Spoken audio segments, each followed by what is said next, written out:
मध्य प्रदेश कांग्रेस अध्यक्ष एवं PCC chief Jitu Patwari आज एक दिवसीय दौरे पर छिंदवाड़ा पहुंचे, जहां उन्होंने उमरा नाला बस हादसे में जान गंवाने वाले मृतकों के परिजनों से मुलाकात कर शोक संवेदनाएं व्यक्त की और जिला अस्पताल पहुंचकर घायलों का हालचाल जाना।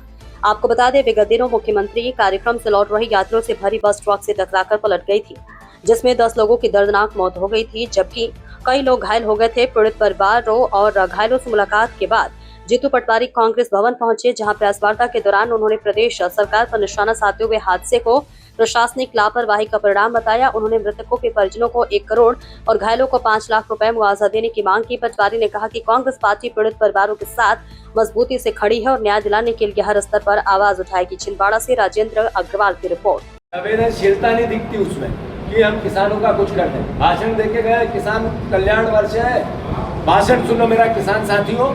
अभी गेहूं के क्या दाम है? 2200 रुपये। अभी मक्का 2400 रुपये जब समर्थन मूल्य है, तो फिर 1500 में क्यों बिक्री है छिंदवाड़ा में? क्या लॉजिक है, क्या कारण है कि 6000 सोयाबीन का कहा था आपने, क्यों नहीं खरीदी? एक लाडली बहना को 3000 देने का वादा था, 1500 में भाषण सुनो और मौत को गले लगा। ये पूरे भयावह स्थिति मध्य प्रदेश की होगी।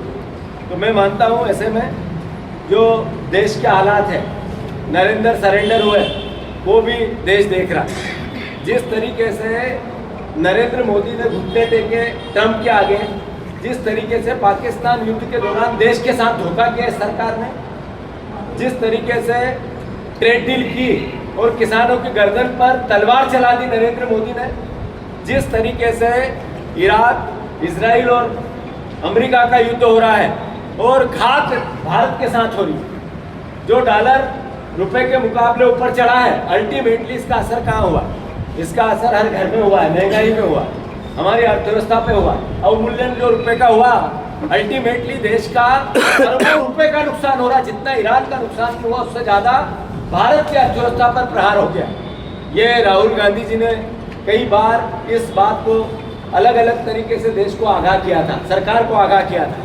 जब सत्र चालू हुआ, ट्रेड डील नहीं हुई थी, उससे पहले राहुल गांधी ने किस तरीके से देश के सामने अपने वक्तव्य को, नरेंद्र मोदी के सरेंडरपन को, जो मोदी के ट्रंप के आगे अपने आप एक तरह से नतमस्तक हुए मोदी, उसकी बातें कही थी और उससे देश के प्रभाव की आशंका जाहिर की थी, और वो होने लगा।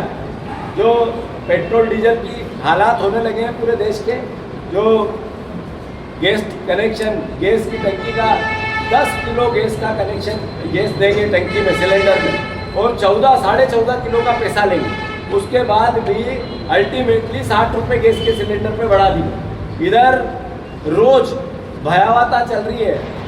कल परसों बिजली के दाम बढ़ा दी, जो अप्रैल से लागू होंगे। इन सब बातों को लेकर मध्य प्रदेश का कांग्रेस जन रुकेगा नहीं। हर ब्लॉक में सोमवार के दिन हम तहसील कार्यालय और बिजली कार्यालय का घेराव करेंगे। पूरे मध्य प्रदेश में एक साथ छिंदवाड़ा के हर ब्लॉक में ये कार्यक्रम होना चाहिए और इनसे 2-2 हाथ करो, उनका चेहरा बेनकाब करो। सांसद पहले कमलनाथ जी पर, उनके परिवार पर, नकुलनाथ जी पर सवाल उठाता था कि 10 लोगों की मौत हो गई, 40 लोग हॉस्पिटल में है, कुछ नागपुर में है, सांसद कहाँ गायब है पता ही नहीं किसी को। मैं मानता हूँ ऐसी पूरी परिस्थिति में मैं छिंदवाड़ा की जनता से भी आग्रह करना चाहता हूँ, कमलनाथ जी ने कभी छिंदवाड़ा को कांग्रेस और बीजेपी के तराजू में नहीं रखा। उन्होंने इसको अपना परिवार माना। एक डॉक्टर को सिर्फ के जो मालिक थे, जो उनको 2 पे कार्रवाई हुई और दोनों अपनी जगह छूट गए। वो माँ बाप जिनके बच्चे थे, उनको न मुआवजा ढंग से मिला, न किसी प्रकार की ऐसी सहायता मिली जिससे हम कह सके कि हमारी सरकार है। दूसरा उदाहरण इसी छिंदवाड़ा में फिर हुआ। 10 लोगों की सरकार ने कैसे हत्या की, ये सर्वविदित है। एक आंगनवाड़ी कार्यकर्ता है, नौकरी से हटा देंगे अगर आप 40 महिलाओं को लेके नहीं आई। तो आंगनवाड़ी कार्यकर्ता खुद तो मौत के आगोश में चली गई, पर वो जो बहनें लेके आई थी वो भी सब घायल हो गई और उसमें से भी कई की जान चली गई। एक स्कूल में सहायिका जो खाना बनाती थी, आपसे नौकरी से हटा देंगे अगर आप मुख्यमंत्री के भाषण सुनने नहीं चले। एक तरह से सरकार के कर्मचारियों को कैसे ढो ढो के लाया जाता है, उसका जीवित उदाहरण पूरे मध्य प्रदेश में जो बार बार मुख्यमंत्री भाषण देते हैं, पहले कर्ज लेते हैं, फिर पांडाल लगाते हैं, फिर उसी का माइक लगाते हैं और फिर अभिनंदन करो, तालियां बजाओ, इसका तो करना ही पड़ेगा अभिनंदन। आप भी बैठे रहते हो तो आपसे कई बार तालियां बजवा देते हैं, पत्रकारों से बजवा देते हैं। ऐसे हुनरबाज मुख्यमंत्री इससे पहले मध्य प्रदेश की नहीं, देश की धरती पे नहीं हुए।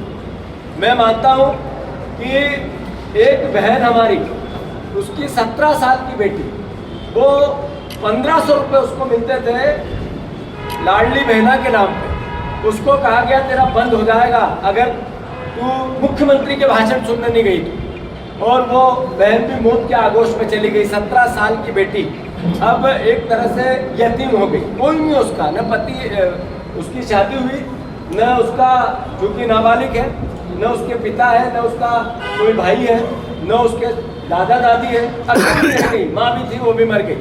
घर नहीं है, आसपास से लकड़ी से दीवारें बनी हैं जो बाहर से अंदर देख सकते हैं। दरवाजा नहीं, उन लकड़ी की दीवारों में भी उसमें टाट का एक तरह से दरवाजे के ढांक दी गई है, एक तरह से छांव की गई। इस तरह की भयावह स्थिति इससे पहले कहीं किसी प्रदेश में देखने को नहीं मिली।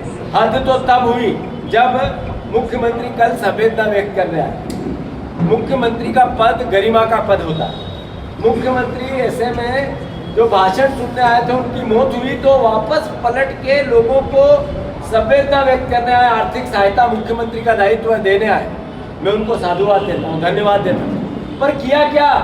एक भी परिवार ऐसा नहीं था जिसने ये कहा